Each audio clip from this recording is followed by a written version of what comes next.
This is part 5 of a 6-part series. Part 4 is available with the link above. On July 6, 2017, 21 Pilots silently began what would go on to be a year-long period of silence following the hectic 3-year span that was the Blurryface era. Having released their most successful album to date in May of 2015, the band trudged through 9 singles, 2 collaborative albums, a collaborative EP which forced them to restructure 5 songs, 2 separate world tours spanning over 240 shows, a handful of festivals across the world, a Grammy Award, and a marriage. To say they were worn out at the end of those 3 years would be an understatement. The entire history of the Blurryface era is available in another video on the channel, but all of that to preface and defend Tyler Joseph's decision to shut himself away from the public eye for almost a year to the day ahead of what would become their 5th album, their 3rd release under a major studio label. This is the story of Trench. I mentioned in the Blurryface video that the hiatus began without an announcement from the band. This isn't specifically true. As early as November of the previous year, Joseph was notably worn out, and mentioned in an AP interview that he was intending to go dark to focus on the next project, though this phrase is regularly used by artists with an extreme range of meanings. For 21 Pilots, this meant literally disappearing off the face of the planet. Their last public appearance was just over a week later, where Josh accepted the AP Music Award for Most Dedicated Fanbase on behalf of the Clique. In a blatant teasing of the fans, he was there alone, stating that Tyler was indisposed, severing ties with Dima. Social media stopped completely. Announcements on their website and emailing list shuttered to a halt. Even Tyler's wife Jenna began to phase him out of posts on her Instagram page, to the point that 6 months later, fans actually began to worry that something had happened to him. The Reddit threads, Instagram comments, and various other chat rooms dedicated to the band only blew up the more time went on, with various theories about what the silence meant, but more importantly, when it would end. With the bridge of their song Polarize referencing a Sunday on fire, the leading theory was that the band would resurface sometime the following summer, which was vaguely true if you ignore the connections made to Sunday. The other purveying theory, which would go on to feed my own expectations about the project and inevitably let me down, was rooted in the song Car Radio, where the line "sometimes quiet is violent" led many to believe the next album would be the band's heaviest, loudest, and most emotionally vibrant to date. Though every album in the band's catalog had been released on a 2-year interval, it became very apparent by the fall of 2017 that a new release was a long way away. Christmas came and went without anything. Then January, and February, and March. I mentioned in a previous video that while I would consider myself a hardcore 21 Pilots fan and a firm member of the Clique, like most fandoms, the Clique can be insufferable. Celebrity worship is a disease, and though I'm certainly far from a worshipper of 21 Pilots, they are the closest I've ever been to a pop culture obsession. That being said, I definitely wasn't hardcore enough to scour hundreds of items on the band's online merch store, which is exactly what one fan decided to do out of bored, obsessive desperation. I'm not saying I would do it, but I get it. Hidden in an obscure GIF at the base of the website, something apparently new enough to be noticed by a handful of people, was the URL to a website called dmaorg.info. Now, even as a hardcore fan, I would never have thought anything of this, but since their last public appearance mentioned the phrase Dima, this sparked the interest of hundreds of fans on Reddit once the link was discovered on April 21st by user Jake Dello. Following the link, Jake found cryptic teasers about a character called Clancy. Written almost in the form of a creepypasta, these teasers, constructed as journal entries, follow the journey of Clancy in and out of the city of Dima, with this and an artistic reference to the cover of Blurryface being the only apparent links to the band. The subreddit exploded after a new letter was added to the page, revealing that Tyler was actively engaging with and trolling the fans again. By the end of May, a GIF of a Cheeto was added, and by the end of June, Tyler posted a reversed audio clip referring to the fans as Banditos, with a numeric sequence revealing the word trench for the first time, if the numbers are matched with their correlating letters. Slowly but surely, 21 Pilots were coming back. No one knew how long it would take or what form the new project would take. No one was prepared for how suddenly things would change for the fandom in July. It became apparent as soon as the letters were discovered that this album was more concept-heavy than Blurryface. If Blurryface was a concept album, then this new one was an epic. In deciphering the letters, it's obvious that Dima is not just a city, but a prison. An indoctrination compound run by 9 head officers called bishops, an obvious reference to the song Doubt. These 9 officers are named, in order, Andre, Lisden, Keons, Nico, Rystro, Sakarver, Nils, Vitomo, and Listo. If you're familiar with Blurryface at all, you'll be aware that there are 9 circles on the album's cover, and if you know a little more about the album than just the basics, you might be aware that each of these circles represents one of the tracks on the album. The order of the bishops' names, as they are given, correlate directly to each of these songs, though only if you rotate the album 90 degrees clockwise. With their names coming from the lyrics of said songs directly, some more obvious than others, with the exception of Nico, whose name changes a single letter. Nico's correlation with Stressed Out and his position as head bishop of Dima references Stressed Out's status as the band's blatantly most successful song. Through Clancy's letters, we learn that the circles from Blurryface are actually a map of Dima, with the circles representing the central towers from which various areas of the city are under the jurisdiction of their respective bishops. Eventually, the phrase "East is up" is repeated in the letters, a two-way statement instructing us to flip the map of Dima so it matches the orientation of Blurryface, and also that the exit from the city is in the opposite direction of Nico, who controls the westernmost sector. Wild animals are rampant as images in these letters, most specifically cheetahs and vultures, the latter of which is a prominent symbol in the Zoroastrian religion, and more specifically, that religion's use of towers of silence, ritualistic buildings where the bodies of the dead are exposed to vultures and other scavengers so the corpses won't poison the soil or the groundwater below. Yellow also emerged as the only color ever shown in the letters, and we learn that the specific Pantone FCE 300 is out of the range of spectrum for the bishops, so the Bandidos, a group of escapees from within the compound who now seek to rescue the remaining inhabitants, use it for communication. If you have no idea what I'm talking about, don't worry, neither did we. I've always interpreted Dima the same way most of the fanbase does. Nico represents the devil or a specific force attempting to trap you in a cycle of poor decisions or insecurities, which is the city of Dima, while the other bishops represent vices or triggers which drag a person back into said darkness. Less clear are the connections to vultures and Zoroastrianism, though I've always considered their inclusion to be representative of the cultural attitude towards suicide and death. It's been widely speculated, but never confirmed, that the suicide of someone close around his teenage years is what triggered Tyler to start writing music with the subject material we associate with 21 Pilots, and the inclusion of the song Neon Gravestones on this album, which we will discuss in a bit, seems to support my theory. All that to say, it became clear to us before the album was even announced that this thing was going to be packed to the brim with lore, and concept, and inside references. But was it? Just shy of 1 year to the date, the band released an email to their fan list containing a half-shut yellow eye, with a letter on the website announcing, "By morning, everything will be different." 3 days later, an opened eye featured muffled audio of what would be their song Jumpsuit, and appeared on their social media platforms, revealing a new logo with double slashes on either side of the dash to replace the previous one from the Blurryface era.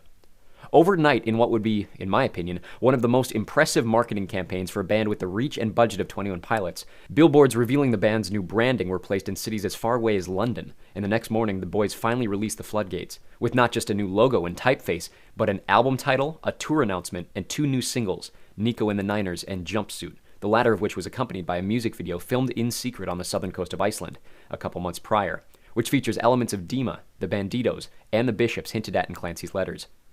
Out of nowhere, 21 Pilots were once again back in business, with not just the fan base, but the general music public reinvigorated by a band which had, in their absence, almost pronounced themselves obsolete. The first traces of Trench popped up nearly as early as the release of Blurryface. According to a thread on Reddit, Tyler came up with the hook for Bandido when the previous album was entering post-production, though I've never been able to find a confirming source for this. It is known that by the summer of 2016, Tyler was showing demos of the next album to his wife while touring on the Emotional Roadshow. Beyond these 2 items, however, nearly nothing is known about the exact progression of Trench's production. Having learned as much as he could from the 5 producers cycled through on their previous releases, Tyler decided early on that he wanted to do the next one on his own. Now 2 years into his marriage, he decided to claim the basement of their Columbus home and renovate it into a complete studio, virtually locking himself underground until the album was finalized. As Josh was living in Los Angeles at the time, his drum parts were recorded at United Studios in Hollywood. Though Tyler did the roots of nearly every song by himself, he utilized Mute Math frontman Paul Meany as a secondary producer, who had produced the collaborative Mute Math Sessions EP during the Blurryface era. Half of the tracks on the 14-song album officially credit Meany as a songwriter. Again, the band utilized graphic designer Brandon Reich to conceptualize the branding for Trench. Going with a more militaristic feel to reflect the rebellion by the Bandidos against the bishops, a new, thicker typeface was revealed as the band's new official wordmark, along with a more tribal scratch-and-claw texture to the now 5-line band logo. The black, white, and red color scheme were replaced by Bandido yellow, with camouflaged browns, grays, and greens serving as background colors. Photography and illustrations for the album were created by Brad Heaton, whose picture of a vulture in flight adorns the project's cover. Andrew Donahoe, who previously served as the director of the music videos for Heathens and Heavy Dirty Soul, returned as the director for the album's first 3 singles. After Jumpsuit, its music video, and Nico and the Niners were released to the public on July 11th, a video for the latter was released 2 weeks later, filmed in Ukraine and giving a much more in-focused view of Dima and the system of bishops. 2 weeks after this, a third single, Levitate, was accidentally leaked a day early, along with an official track listing of all 14 songs on the album. The next day, its official music video was released, giving an in-depth look at Society of the Bandidos, with Tyler having his head shaved live on set for the occasion. Despite the fact that 3 out of the 14 songs were now released to the public with accompanying music videos, and the fact that the album had an official release date of October 5th, the album was still not complete. Tyler has testified that even with the release date and the marketing for the album and tour being in full effect, his deadline for finishing the stems of the record wasn't until August 15th, which gave the post-production team less than 2 months to mix, master, and approve the tracks, burn the CDs, tapes, and vinyls, package individual products, and distribute them around the world. To ease the process, Adam Hawkins and Chris Gehringer from Blurryface returned to mix and master the project respectively. At the end of August, My Blood was released as a 4th single, and the band announced their first show in over a year, a one-off concert in Brixton held on September 12th. While many in the fandom were eager to see if the band would debut any new material prior to the release of the album, the only new songs performed were the 4 singles, though this did give a bit of insight into the look and feel of the upcoming Bandito tour. 2 days before the album was set to be released, copies accidentally hit the shelves in Australia early, leading to an illegal leaking of every track, which would very quickly be tracked and mostly successfully blocked with copyright by Warner Music's online censors. Finally, after 3 months of the most turbulent period of music, marketing, and misdirection in the band's history, Trench was officially released at midnight on October 5th, 2018, alongside a music video for My Blood. The immediate reaction was fantastic. Every single mainstream media outlet gave the album 70% or above on their respective ranking systems.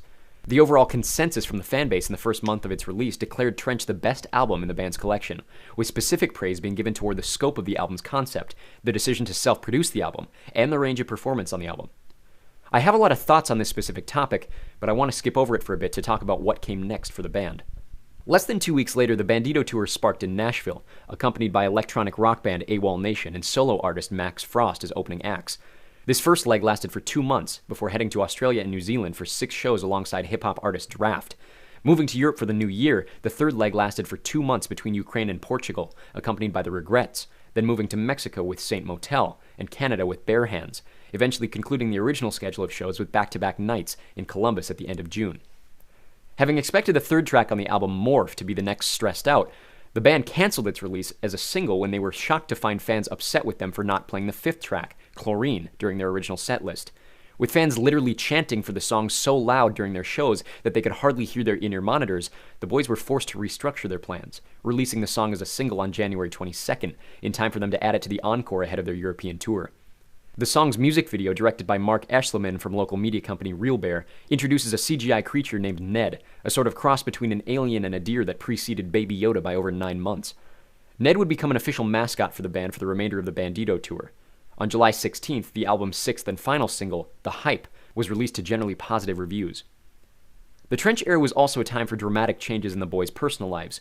In their break from touring ahead of the European shows, Josh proposed to his longtime girlfriend Debbie Ryan, and the pair would get married the following New Year's. On September 9th, Jenna announced via Instagram that she and Tyler were expecting their first child after 4 years of marriage.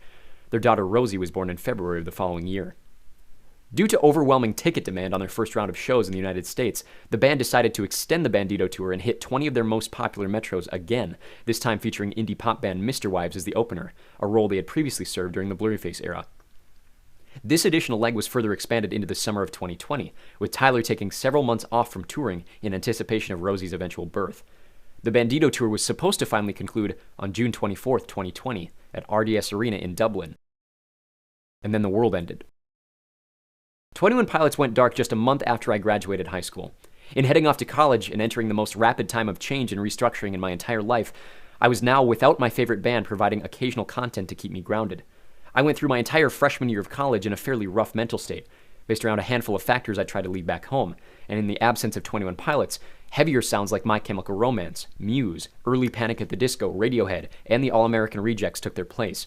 To say my expectations were high when the band announced their return was an understatement. Time away from the group made me obsessed. I was delving deep into their unreleased material, Tyler's solo album, figuring out what I really liked from the band and what I really needed out of this next album. With how heavy Jumpsuit was and how technologically captivating their other singles were prior to the album's release, I expected the rest of the album to be the exact same. My expectations for Trench needed to fit into a very specific box, and it would be a near impossible task for Trench to fulfill me the way I wanted it to. Add to the fact that I was in the worst place mentally in my life, accented by me allowing myself to be emotionally abused by an ex-girlfriend that summer in a desperate hope to relive my better high school years, The 2 months that followed my return to school were lived out by the worst version of myself that has ever existed. Before the album came out, thoughts of outright suicide were already crossing my mind, let alone dropping out of school and simply going home. For a million reasons I couldn't come to terms with, anger was the only response I had to what I was going through, and I lashed out to everyone around me, threatening my own suicide to try and make things work out my way, and even physically threatening my own roommates.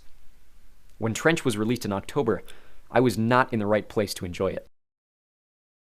As I reflect on this album nearly 5 years on, where I'm now married with children, working my practical dream job, and still fighting pockets of depression despite my life being really as perfect as I could have dreamed it to be during my college years, it's hard for me to listen to Trench as it reminds me of where I was 5 years ago. I had good friends around me who were desperate to help me out of it. Regardless of my thoughts on Trench, this era of 21 Pilots brought me some of the happiest moments from around this time. I saw the Bandito tour 3 separate times with 3 different groups of friends. The first time intentionally in Denver during a trip which probably saved my life. But a month prior, I scalped tickets in St. Paul with another friend when the band dropped ticket prices to sell out the X. Then when they returned to Minneapolis a year later, I was back in the cities to record my band's first album, and I went with yet another friend. And at that third show, I realized just how much things had changed for me over the course of a single year, and how much better things were now that I had taken some time to just breathe. The Trench era is by no means my favorite of the band's history, but it's the one that means the most to me personally. All that to say, when Trench came out, I couldn't help but be disappointed. Like I said, I had a very tight picture of what I wanted the album to be, and when it didn't fit my very specific expectations, I felt let down. A few months later, when I was able to properly gather my thoughts about it, I let recency bias dictate my opinions and came to the same conclusion as everyone else, that this was the band's best album. Now, as I revisit the project 5 years on, I can't help but reaffirm some of my initial thoughts, and in all honesty, I think Trench might be one of the band's weaker releases. With the Clancy letters and the presentation of the first 3 singles, you couldn't help but expect the entire thing to be as concept-heavy as Radiohead. Now granted, I didn't need it to be fully immersive in concept. After all, Muse proved with Drones just a few years prior that heavy concepts don't necessarily make an album good, and I actually prefer how light the concept of Trench truly is in the overall project.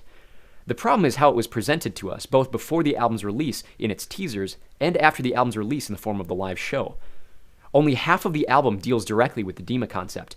The first 3 singles, Bandito, Morph, kind of, Nico and the Niners, Pet Cheetah, and Leave the City all deal with elements of the concept, but without really weaving your own connections with the other 6 songs, they virtually stand alone. And this really isn't a concept album. It's just an album with a bit of concept, which isn't the same thing. This is very obvious by the form of the music videos, where after Levitate they not only switch directors, but switch the focus of the entire setting for the music. I criticize Blurryface for having periods of immense dullness. Trench is the opposite. It isn't dull necessarily, it's just forgettable.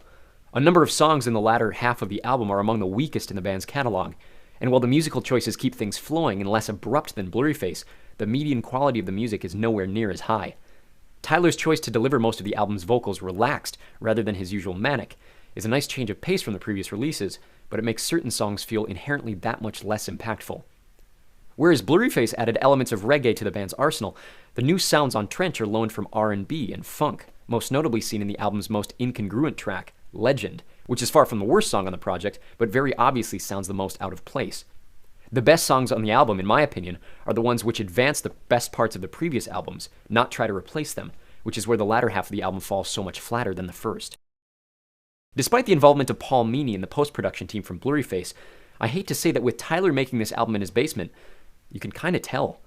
Some of the production eccentricities that were absent since the band's recording deal have returned, for better or worse, but most obvious is the mixing of matching vocal and instrument parts, something that Adam Hawkins would have very little control over once given the final rough versions of Tyler's stems. While Tyler's self-production is significantly better than during the Regional at Best era and before, and actually didn't feel far off from something like Vessel and even Blurryface, it's nowhere near up to par with other production styles during the same year that this album came out, and even compared with where his skills are with Scaled and Icy, it's noticeably worse. If it feels like I'm being really harsh on this album, especially if you really like Trench, I'm sorry. I am trying to be as objective as possible on an album that really does mean a lot to me personally. This album really does have some excellent songs on it that we'll talk about later, and the Trench version of their show is, in my opinion, the best version of their live show they've ever had, and I promise I'm not just saying that because I've seen it 3 times. In my most objective opinion, Trench had the most to deliver to its audience, and not just to my very specific sensibilities, but it just doesn't reach them. Let's talk about why. Like Blurryface, Trench has 14 tracks, though it comes in at about 4 minutes longer and feels like a lot more. The flow between the tracks is significantly better, but after listening to each one, especially in the latter half, each song just starts to feel really empty. Like I just wasted 4 minutes of my time on something that didn't quite fulfill me the way I expected it to at the song's start. Let's rank them. In last place, number 14. I'll keep on trying. Cut My Lip is a strong contender for the band's worst song. Beginning with a digital kip-up that would have felt out of date with Steve Miller, we're introduced to one of the few soundscapes on the album that carries over reggae from the previous project, this time in the form of simple piano hits, and honestly, it's hardly even worth it. Tyler adds so much reverb to give depth to his underwhelming vocals. It sounds like me when I discovered photography filters at the age of 14, but I had yet to learn the concept of less is more. The grimy bass, which fits excellently into Jumpsuit, stands tremendously out of place when it joins the first verse. This is how the entire song sounds until the bridge, with the only truly notable thing being Josh's handling of the changing straight to swung pattern on the hi-hats, which later ushers in the most exciting part of the song. The second verse adds an obnoxious lead line in contention with Ride for the worst choice of synth. As underwhelming as this song is, it still manages to be annoying, with Tyler's falsetto gang vocals on the bridge being among his worst performances ever, made even worse that it was obviously done on purpose. And even as the song fills out sonically as it progresses, this is mostly done by simply turning up the instrumentals, leading to a problem I have with a handful of songs on Blurryface. It's too loud. Lyrically, the song plays really hollow. Its message of moving through pain and periods of suffering to get to the other side, despite more pain potentially following, is beaten like a baby seal in Norway by the end of the song, and the verses offer the exact same thing. It's as upfront lyrically as a Post Malone song, which doesn't work at all with 21 Pilots' style of songwriting, who are well known for hidden meanings and subtle messaging in their material. Maybe I'm too thick to understand the deeper meaning of this song, but even without lyrics, the track doesn't offer much musically to be impressed by either. The best part of the song is the ending, where one of the very few instances of 12/8 phrasing plays out the track in a soft dance number. Even this is introduced and interlaced by poorly chosen synth sounds, again masked by reverb to fill out the sparse soundscape. Josh Dun really holds this thing together with his ride cymbal, because honestly, Tyler kinda throws every unbaked idea he has at a wall, hoping something will stick. I'm dead serious in saying that there's only 2 songs in their entire collection that I consider worse than Cut My Lip. Number 13. For you, I go step to a dude much bigger than me. Picking up where Chlorine left off on the album with one of the more emotional outros, Smithereens opens with a long introduction made of nothing but ride hits. We are then treated to the first chords played on classic electric piano, a sound used frequently through the rest of the album, though it's covered by one of the least energetic vocal performances Tyler has ever put on one of his projects. The idea behind this is supposedly sincerity, but lack of energy doesn't need to come across as lazy or insignificant the way it does here. Take, for example, how sincere Tyler really does sound on his follow-up love song, Formidable. You are formidable to me, 'cause you seem to know it where you wanna go. Yeah, yeah, yeah, I'll follow you. I'm going to sound like a broken record by the end of this critique, but every single part of what Tyler was attempting to do here as sweet, self-aware ode to his wife is done better in Formidable. And even Blurryface's Tear in My Heart does relationship introspection far better than it's shown here. Musically, the song can't seem to decide the tone it's going for. Soft instrumentals on the keyboard and high, lazy falsettos are covered with a typical Josh Dun drum beat, which doesn't seem to match the rest of the track. I've never been a huge fan of the flute synths used as a post-chorus, but I could maybe forgive them were they and the bass not jumbled together in a messy mix. Lyrically, this song is about doing anything for his partner, putting him in danger if it means protecting the one he loves, but the analogies Tyler makes aren't even the weird, quirky ideas he usually writes about, instead talking about weighing 153 pounds as a defense mechanism. What does that mean? Tyler and I are roughly the same height, there's just an inch difference, and I weigh less than 140, but I'm also extremely underweight. Tyler is probably underweight too, given his frame, but it wouldn't surprise me if 155 to 160 was his actual weight. So what is he saying here? Is he even less than he is and he's willing to bulk up to protect his girl at a nearly average weight? Is he implying that he will lose weight to be in better shape for her? Tyler, you're already skinny. Does it have nothing to do with body weight at all? Tyler, what are you trying to... Everything this song is going for with its message in the first verse is done far better in Jealous by Nick Jonas. And don't even get me started on the bridge. You could argue Tyler is pulling a kind of poorly done on purpose vibe to make the song that much more self-aware, but honestly the vocal delivery and the lyrical repetition itself are just disappointing. Yes, I know you had to do one on the record for her like this. Just next time, could you make it good? Spoiler alert, he does. Number 12.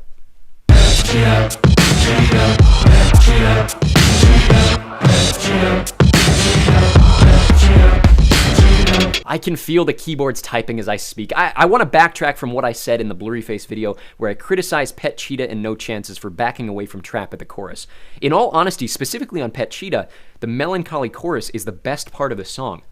All this does is solidify my opinion that 21 Pilots shouldn't make trap music. Regardless of quality, it always comes off as a mediocre interpretation of a typically intense genre. Every time they do it, especially when they lay off at the chorus, my body reacts in the same way it does when the nerdy white kid raps an entire Kendrick verse, but doesn't think to skip the words he probably shouldn't say. Rumor has it Josh actually wrote the first part of the second verse, or at least put together the rhymes which Tyler then used in the actual song.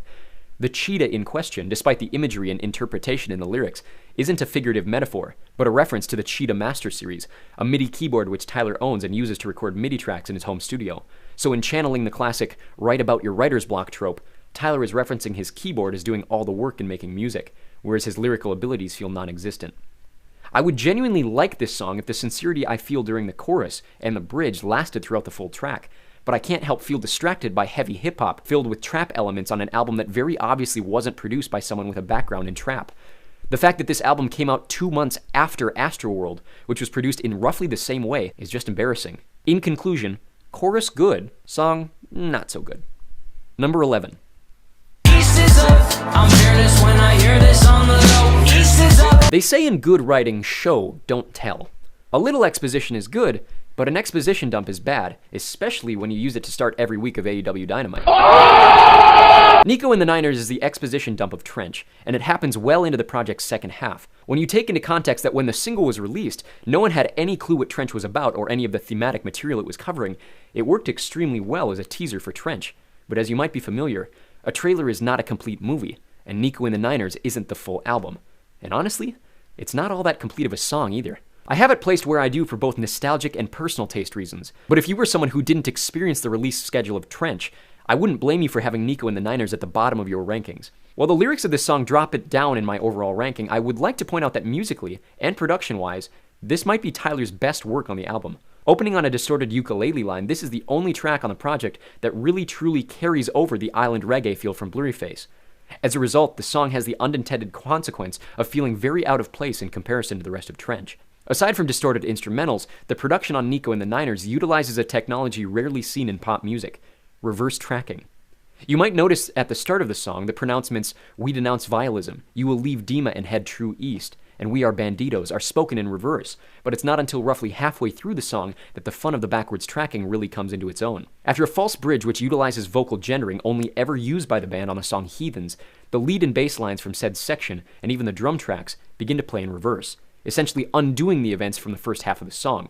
Tyler's rap flow begins quiet and uncertain, similar to how he performed early in the band's history, before a new drum and bass beat kicks in over the reverse track, creating a double track over which Tyler's flow then changes to a more confident and reserved performance, similar to how it's developed on the rest of Blurryface and Trench. Behind the remainder of the song, the original chorus of the song plays out the track, while the new beat continues until the close. In fact, if you play the song backwards, the final chorus sounds roughly the same in both directions, a very fun Easter egg for a sizable minority of fans who are production geeks. The problem with Nico and the Niners is its overall consistency. The production is great and the performance is sensible, but it stands out in comparison to the rest of the project, whereas the lyrics are either weak or too heavy-handed with the way the rest of the album essentially abandons the Trench concept for the majority of its runtime. For me, that's why it sits in 11th place. Fun teaser for the next album, the line "East is up," which is repeated in this song as the direction out of Dima, was recycled visually into a tilted letter E, which by the time of the following album, Scaled and Icy, morphed into its ultimate form of the Greek letter Psi, which now serves as the band's logo. Number 10. I will leave the city. This song makes me sad. Not for a particular thematic or lyrical reason, but because it represented the conclusion of an album I expected so much more out of. And as a result, as soon as the song is over, the weight of my expectations come crashing down with the final silence. To lead the city's credit, Tyler almost does this on purpose. As he noted in his pre-release interview with Zane Lowe, the song never reaches a full climax, which Tyler wrote into the music intentionally to provide the listener with a sense of unfulfillment and anxious energy, replicating what he himself felt during both the Blurryface touring era and in the period of silence writing Trench. Musically, this song doesn't do anything revolutionary, mostly providing a fading soundscape for the lyrics to sit over the top. The coolest section of the music is the anxiety-inducing synth arpeggiation, which breaks away suddenly before the final minute of the song. These synth sounds are reminiscent of those used by Daft Punk on their later albums, but fail to match the implementation and mixing of said sounds on the Weeknd's Starboy album, which predated Trench by 2 years. All in all, this song provides an intentionally frustrating ending to the album, for which I could move it up in the ranking as a nod to Tyler's self-awareness, but simply as a song, Leave the City can't move up much higher than 10th in my honest opinion. Number 9.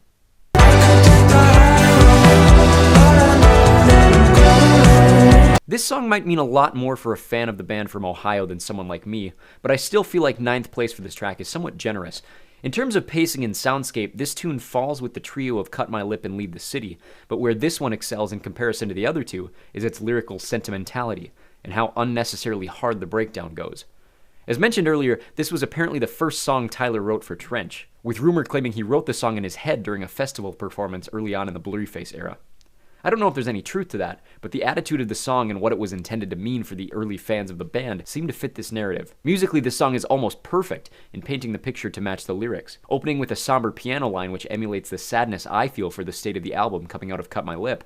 Tyler's vocals provide the listener with a sense of lonesome longing, only accented by a subtle folk drum beat which turns the mood to one of searching, actively moving yourself out of the initial darkness and trudging onward until you begin to find others similar to yourself. The second verse adds a second vocal line under the first, while building the drum beat and adding larger synths to really get across the message that having escaped your starting point, the world is now a far brighter place. The music breaks for an introspective monologue delivered almost without lyrical inflection by Tyler, with the voice in his head visualized by adding a doubled track dropped down an octave. This might be the most honest delivery Tyler gives since Self-Titled, and when it breaks into the bridge section, where Salo Folina is repeated as an anagram for all Ohio fans, we really get a sonic sense of Tyler finally figuring out who he is and how he belongs in a grander group of like-minded people. Beginning over the top of another reverse-tracked synth, Josh's drums enter in a military build, and if I'm not mistaken, the filters on the drum mix have been removed for the rest of the song, as if to allow the band freedom to break away into a new identity. Update while I was editing, the filters are exactly the same, they just added more reverb. I was being pedantic. The different layers of the song build together in a soft climax that, honestly, is really the true climax of the album.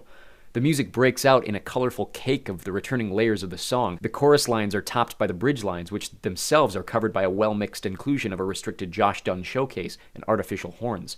This is the musical analog of antidepressants. They won't solve all your problems, but you have a newfound attitude in facing them head-on, and the world seems just a little bit brighter. If it wasn't obvious, I love the music of this song, and the only thing keeping it from being higher on the list is how insignificant most of the lyrics are. Apart from the monologue halfway through the song, it repeats the same two phrases 1,000 times, and in sticking with the rest of the album, I don't love Tyler's delivery on the verses. Great song otherwise. Number 8. It feels inappropriate to even rank this one, in all honesty, because this song really shouldn't be on the album at all. If you're unaware, this song was written for Tyler's grandfather, Robert, who you might recognize as the taller of the two gentlemen from the front of Vessel. One of the life changes for the band I failed to note earlier in this video was the death of Robert during post-production, which Tyler rewrote and mentions in the song's outro. The death was significant to not just Tyler, but the band in general. The title of Vessel is a reference to our human bodies, which is why both Tyler and Josh's grandfathers were featured on the album's cover. Josh's grandfather, Earl, died shortly after Vessel's release, and with Robert's death 5 years later, this really visualized the band's connection to life and death. Both of the Vessels on the front of the first major release were now gone and buried by the end of the decade. Having suffered for a few years with what many fans guess was a level of dementia, Tyler wrote the song as a tribute to his grandfather in the hopes that he might be able to show him before his inevitable death. But as we hear in the lyrics, Tyler's lack of hope for this coming to fruition was proven correct when Robert died 5 months prior to the album's release. Robert had a significant impact on Tyler's life, not only reflected in Tyler's own middle name, but in the fact that Tyler, despite the gendered correlation with the name Robert, passed it down as the middle name of his eldest daughter. The song speaks to me personally. I lost my final 2 grandparents within a year of this song's release, both to dementia-related illnesses, wherein by the time they finally died, neither remembered who I was anymore. Tyler's line about wishing she knew you, presumably alluding to the fact that his wife Jenna never knew Robert prior to his loss of personality, is something I know very well. Every single one of my grandparents were deceased long before they were able to meet my wife and my son, and my wife's own grandmother suffers from such crippling Alzheimer's, her real self truly died a decade ago, with just the vessel of her physical body having lived on. If I am to rank this song, let's be fair and put it straight in the middle of the pack. The music on Legend feels incredibly out of place. Despite featuring horns and electric piano elsewhere on the album, this is the only 21 Pilots song that feels like it was co-written with Stevie Wonder. Maybe you like that sort of thing, and honestly, the production is done really well, but when you place an upbeat, melancholic song as the penultimate track on Trench, when it would fit far better as a separate single or even on something as bubblegum pop as Vessel, it's going to garner a negative reaction. Meaningful lyrics, not a great song for its place on this album. Number 7. Oh, I know how to levitate up off my feet, and ever since the 7th grade I learned. Shout out to my buddy James, he loves this song. One of my favorite things about this album is its production effort. Now keep in mind, this is different than production quality, but Tyler really did employ some cool production quirks in the creation of Trench. We've already mentioned the reverse tracking featured on Bandito and Nico and the Niners, but another of my favorite quirks is interconnected tracks, something explored with the Alan Parsons Project and popularized by Green Day on their American Idiot album. 21 Pilots does it flawlessly between the first and second songs on Trench, with the outro pads of Jumpsuit flowing directly into Levitate and becoming the atmospheric bass for the rest of the track. When Jumpsuit was released as its own single, us fans could have been tricked into thinking the ending Twinkling was just an extended outro, but when Levitate came out as a single, I had my hopes high that the entire album would have interconnected songs. I was brutally let down. This is the only song that does it. Apart from that cool quirk, Levitate is probably the song which fits the concept of the album the best. The loud, constant drum beat matches Tyler's somehow both fluid and choppy flow to provide a very militaristic feel to this track, which creates a sense of rebellion, fitting with the setup for the rest of the album's concept. Tyler's delivery is so perfect in balancing somewhere between a bored droning and propagandized static that filming the music video in a former Soviet country is just the icing on the cake for how conceptual this song is. At less than 2.5 minutes, Levitate is shockingly short, which is honestly to the track's benefit. The lyrics never stop once they've started, and the flow stays virtually unchanged until Tyler finally ends his message. If this song had more time to play with, or even any breathing room, I don't think it would be nearly as fun or as captivating. The one downside I will give to this track is that all my complaints about Tyler's poor production do really sneak in through the gaps with this one. I'm not a huge fan of the background sounds on this track, but most egregious for me is how awful the timing is on some of these effects. When Tyler doubles his vocals with a double octave to accent certain words or phrases, not only do they not match the timing of his delivery, but they also don't fit any sort of subsequent timing either, to the point that they just kind of spill over the top to the remaining mix in a really immature way. If Chief Keef's production team would have handled this song instead of Tyler, it'd be the best song on the album. Still goes kind of bonkers, though. Number 6. Nice to know my kind. Yeah, honestly. You might be surprised to see the hype this far up on the list, and when the album came out, I might have put this on the bottom of the list, but in seeing where the band's music has gone since the release of Trench, this song can only rise in my rankings, for a few reasons, but one very big one. In following Neon Gravestones, the hype has the unenviable task of picking up the somber pieces and the bitter taste left in our mouths from the first half of the album, and then setting the tone for not just the second half, but being the pilot for a new era of 21 Pilots music. The final single released from the album, this is where 21 Pilots started to have fun again.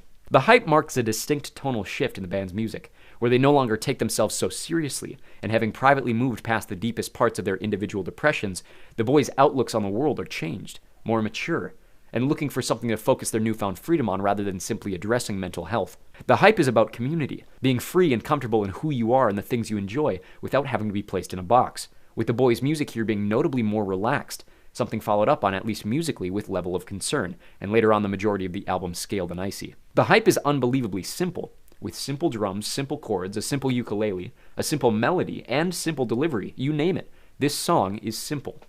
But it's the band's maturity, and in the last 5 years, my own developing maturity, that I've recognized sometimes it's okay to strip things back and relax once or twice. This song is where 21 Pilots figured that out, and during live performances, began playing this song after a recorded intro of fans singing the song while they wait in line for said concert. This song is about recognizing how far you've come in that journey from darkness, and finding a little bit of satisfaction in the little things in life again. Number 5.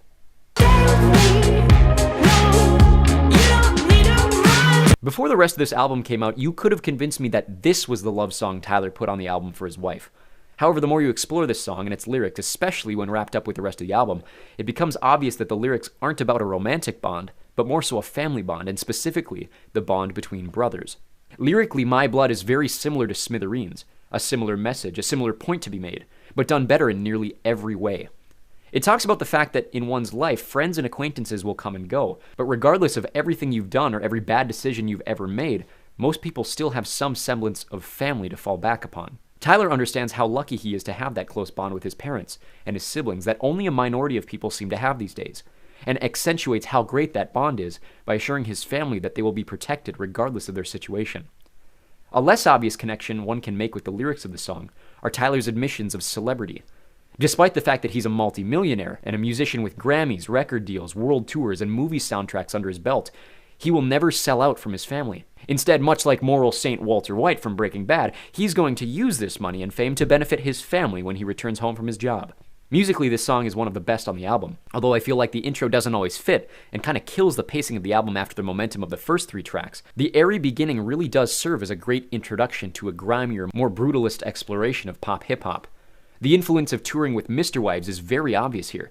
The opening synth is almost unmistakably adapted from their song Reflections. At the second verse, the metaphorical punches really start to land, with the grimy bass from Jumpsuit returning over a standard Josh Dun drum beat, this one feeling most similar to the one from Heathens. The song breaks back at the bridge before building with synth arpeggios, foreshadowing the album's ending on Leave the City. Then a rather unimpactful drum fill leads us into the song's final chorus, an outro. I would sound biased if I failed to mention one thing. Despite how strong the track is, it is the only song on the album that fits the subjective frame of corporate pop, notable on previous tracks like Hometown, which we mentioned last video, and was fittingly used as the background music for a BMW commercial. Then I praise the boys for using a lesser-known track like Hometown instead of one of the album's singles, but therefore I must criticize them for selling out My Blood, one of the more successful singles on Trench, which was sold to NBC and used as the commercial interlude music for Sunday Night Football for at least 3 seasons. Credit where credit is due, they only licensed the instrumental version of the track, so you very few fans of both football and 21 Pilots may not have noticed. But still, a deal's a deal, and the band once again sold out. And speaking of selling out, today's video is sponsored by Surfshark number 4. Sipping on straight chlorine, let the vibe slide over me. If My Blood killed a little of the momentum that started the album, Chlorine obliterated the remainder, and whatever scraps were left going into track 6 were starved to death by smithereens. Despite the pacing issues, Chlorine really is, once you get used to it, a fantastic song. There's a reason fans were so enamored with this song that the band had to change their release and production schedule. It's simple, and it's soft, but by God, that doesn't mean it isn't good. After the escape from Dima chronicled in the first few songs, Chlorine seemingly returns us to the city after being recaptured by the bishops. Using items familiar to us to entice us to stay, these tokens of satisfaction are used to brainwash us into submission, back to the Dima way of life. This song is very obviously a metaphor for relapse. Tyler, despite being famously straight edge, understands the process of relapse in the form of sin, depression, and harmful thoughts or actions. Sipping on straight chlorine is his expression of falling back into the poisonous habits which breed a person's depressive tendencies. Musically, this song really does provide the listener with a sense of drowning, fittingly matching the later music video which takes place in and around a swimming pool. The thick synthesizers masked with a very specific amount of reverb and delay make the beginning of this song feel very heavy, and when the clean vocals break through to start the lyrics, we get a sense of breaking through the surface for 2 minuscule chords before the minor ending of the phrase pulls us back down.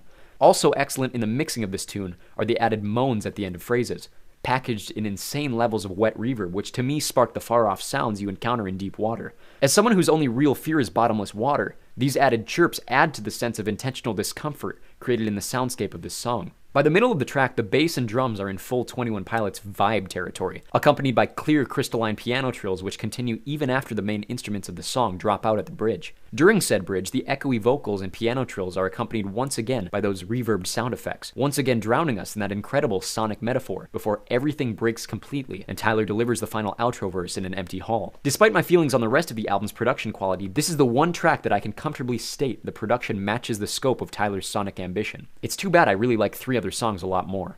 Number 3.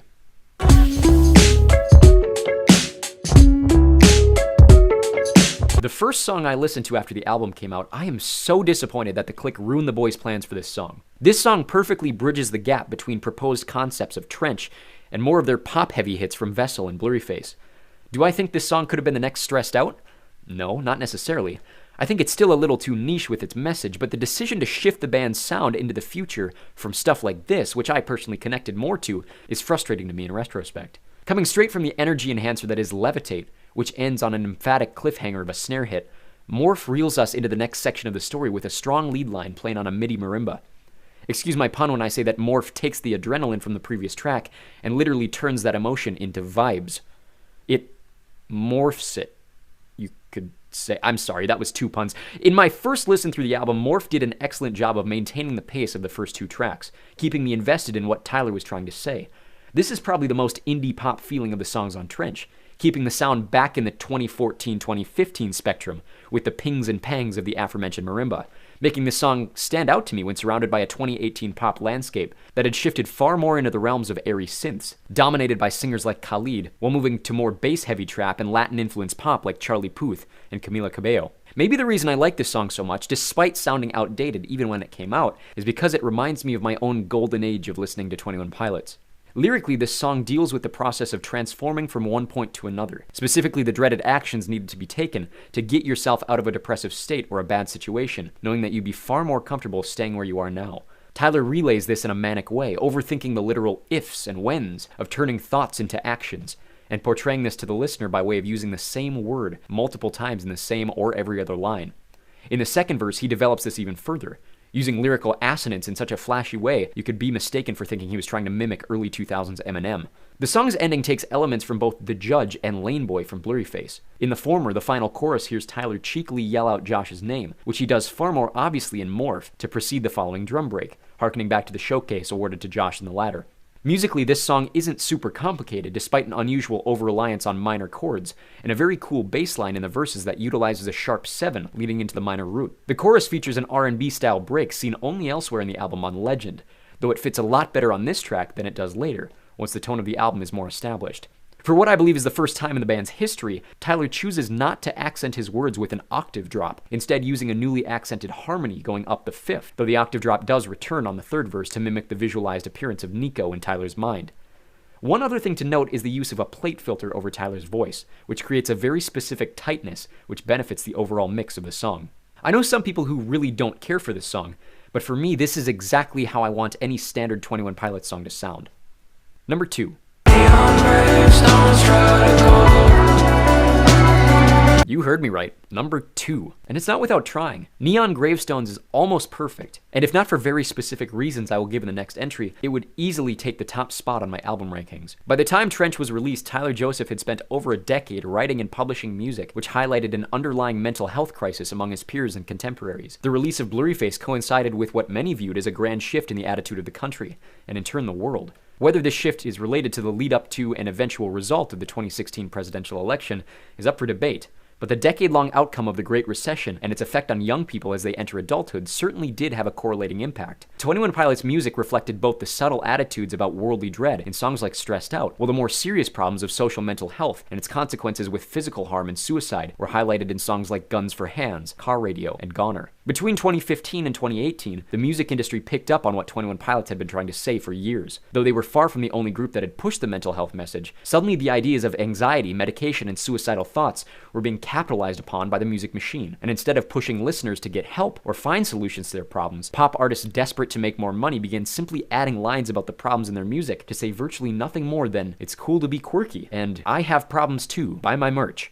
This had negative effects on the image of 21 Pilots from outside listeners. Having been one of the leading voices in music about mental health, the rise of suicide rates among young people and the correlating popularity of the band following the release of Blurryface created an atmosphere of taboo around the boys and their music, as if their message of admitting they have problems and encouraging help for said problems was instead encouraging suicide in their listeners. Realizing with all these factors that they needed to change their approach to mental health, Tyler Joseph was seemingly pushed over the edge by the suicide of Anthony Bourdain, the celebrity chef and travel documentarian whose death in 2018 became the latest in a line of celebrity suicides, which were so publicized by the media they were almost celebrated and rewarded for their deaths, including Robin Williams, Chris Cornell, Chester Bennington, Avicii, and other potentially non-suicide related deaths like Philip Seymour Hoffman. Worried about the glorification of death by the media, Tyler wrote Neon Gravestones, an almost tongue-in-cheek poke at those who short-handedly viewed the band's music as promoting actions of suicide or self-harm, specifically the line in Guns for Hands where Tyler defends cutting as an alternative to suicide or retaliative homicide. Lyrically, the song focuses on the perspective many kids or young adults have with those outside their immediate circles who commit suicide. As suicide affected less than 1% of American families in the previous decade, many young people with suicidal thoughts have never witnessed the direct or familial outcome of a suicide, instead being exposed to the celebrations of death by way of a positive obituary, media spread, or something as aggrandizing as a school-wide moment of silence or yearbook page. As a result, the act of suicide can be seen by an impressionable mind not even necessarily as a way out, but as an act of fame or memorialization. Keep in mind, a year prior, 13 Reasons Why was released and saw a 30% rise in teenage suicide attempts in a single month alone. Part of me wishes Tyler went into more detail about the negative after effects of suicide, but this song is already hard enough to listen to, so maybe the message gets across anyway. When this song came out alongside the album, I was at the lowest point I would ever reach in my life. My thoughts were always on a way out of my current situation because I believed that my mental health was directly affected by where I was and what I was doing. I knew I needed to leave school, but part of me worried that I would either be shunned for doing so or simply not allowed to do so. And this anxiety about having to approach that outcome made me consider that maybe leaving everything behind was the only option I had, not even considering what that might mean for my family or my friends, or maybe just someone who knew me from a past interaction. I wasn't directly affected by suicide until 2020, when a high school classmate and outer circle friend of mine shot himself in his father's house, less than 2 blocks from where I currently live. I wouldn't say he and I were very close, especially not near the time of his death, but every part of my life that he'd been associated with in some capacity now felt tainted. My friends were all saddened by it in some form, some becoming seriously depressed, and my reaction was one of anger. Instead of seeking help for a problem that I myself had gone through and survived, he took what I viewed as a selfish route, and in the process had hurt a lot of people very close to me. I pass his house every single day on my way to and from home, and each time I'm constantly reminded of not just his death, but 2 years before when I had been going through the same thing. And Tyler Joseph basically told me that my suicide could never amount to the number of people my life would affect, were I to live out the rest of my life being a positive influence for people just like me. On that flavorful note, I might as well close by talking about the track's music. Very rarely do you see such a high-energy drum line on a 6/8 piano ballad, but Josh's tight rudiments between the hi-hat and snare are mixed so perfectly with the rest of the music and shaped with such narrow compression that it emulates the angry anxiety someone like me has when thinking about suicide. The airy synths are a bit heavier compared to previous tracks on this list, outfitted with background sounds taken from the rest of the album that make this song feel unmistakably like it belongs in Trench. It's the perfect midway finale to an album that deals so heavily with the undertones of death and survival that it would be nearly impossible for any song in the band's entire catalog to surpass it in quality.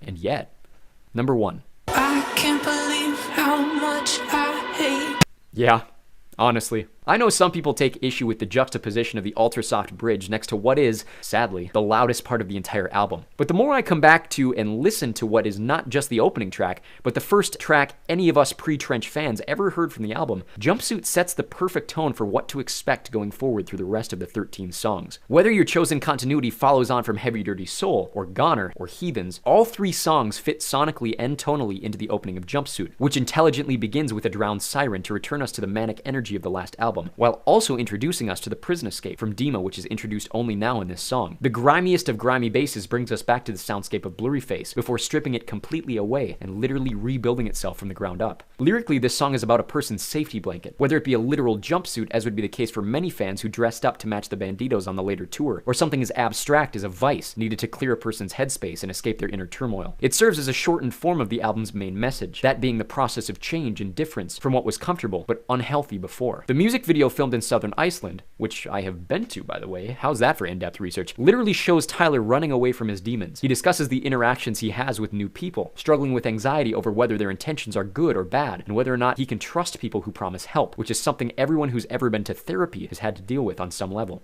In the bridge, Tyler addresses the lethargy that most depressed people deal with in finding themselves unreliable to friends and family, literally unable to do things for other people if it means changing from their current state of being, which then itself reinforces feelings of self-hatred or anxiety with those people that they've already let down. I get it. I'm one of those people. I have trouble saying no to a salesperson without feeling like I've insulted their entire bloodline. Musically, we talked about the juxtaposition between hard and soft going from chorus to bridge and then to the ending. This tonal shift is made that much more aggressive during their live shows, where the use of lights, pyrotechnics, and props creates a sense of manic busyness within a person's mind regarding their surrounding environment. The boys performed this song at the 2018 AMAs and was so lauded by critics and fans in attendance that even Billy Ray Cyrus said he was transformed into a fan of the band. And if there's anyone you should trust with knowing what to like, it's a man who sold 2 of his preteen daughters to Disney. Very few songs in the 21 Pilots catalog perfectly encapsulate what the band is about, whether tonally, musically, lyrically, visually, you name it, than Jumpsuit. If every song on Trench hit me as hard as Jumpsuit did the first time I heard it in the shower of July of 2015, this would have been the best album of all time.